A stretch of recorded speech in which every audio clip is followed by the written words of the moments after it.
किसने उड़ाया गुलाल की लाल हुई सारी नगरी। किसने उड़ाया गुलाल की लाल हुई सारी नगरी। केसर रंग बरमा जी ने उड़ाया, केसर रंग बरमा जी ने उड़ाया।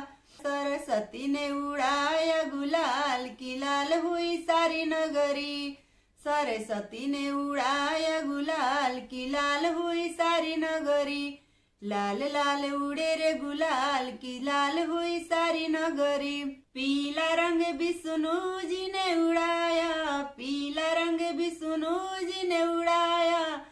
लक्ष्मी ने उड़ाया गुलाल की लाल हुई सारी नगरी। लक्ष्मी जी ने उड़ाया गुलाल की लाल हुई सारी नगरी। किसने उड़ाया गुलाल की लाल हुई सारी नगरी।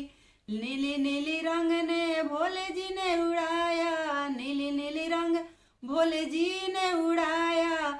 गौरा ने उड़ाया गुलाल की लाल हुई सारी नगरी। गौरा ने उड़ाया गुलाल की लाल हुई सारी नगरी।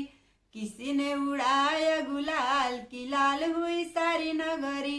हरा हरा रंग राम जी ने उड़ाया, हरा हरा रंग राम जी ने उड़ाया।